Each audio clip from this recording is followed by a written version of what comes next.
Imagine you and a friend are strolling through an art exhibit and a striking painting catches your eye. The vibrant red appears to you as a symbol of love, but your friend is convinced it's a symbol of war. And where you see stars in a romantic sky, your friend interprets global warming-inducing pollutants. To settle the debate, you turn to the internet, where you read that the painting is a replica of the artist's first-grade art project. Red was her favourite colour, and the silver dots are fairies. You now know the exact intentions that led to the creation of this work. Are you wrong to have enjoyed it as something that the artist didn't intend? Do you enjoy it less now that you know the truth? Just how much did the artist's intention affect your interpretation of the painting? It's a question that's been tossed around by philosophers and art critics for decades, with no consensus in sight. In the mid-20th century, literary critic W.K. Wimsatt and philosopher Monroe Beardsley argued that artistic intention was irrelevant.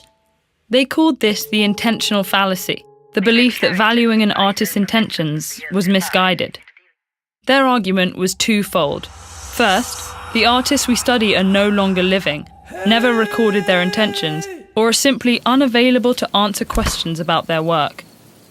Second, even if there were a bounty of relevant information, Wimsatt and Beardsley believed that it would distract us from the qualities of the work itself.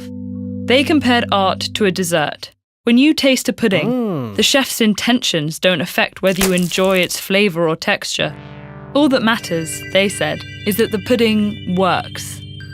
Of course, what works for one person might not work for another. And since different interpretations appeal to different people, the silver dots in our painting could be reasonably interpreted as fairies, stars, or pollutants. By Wimsatt and Beardsley's logic, the artist's interpretation of her own work would just be one among many equally acceptable possibilities.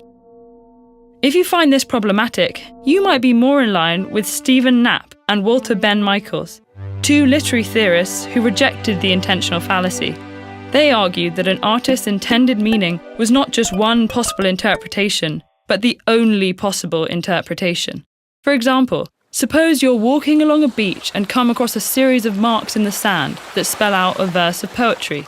Knapp and Michaels believed the poem would lose all meaning if you discovered these marks were not the work of a human being, but an odd coincidence produced by the waves.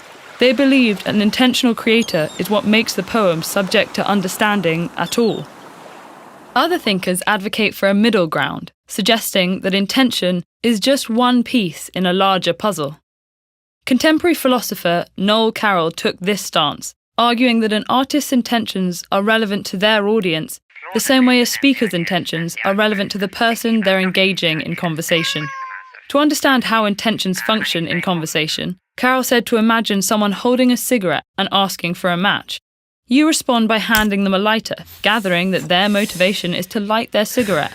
The words they use to ask the question are important, but the intentions behind the question dictate your understanding and ultimately your response.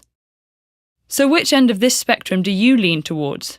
Do you, like Wimsatt and Beardsley, believe that when it comes to art, the proof should be in the pudding? Or do you think that an artist's plans and motivations for their work affect its meaning? Artistic interpretation is a complex web that will probably never offer a definitive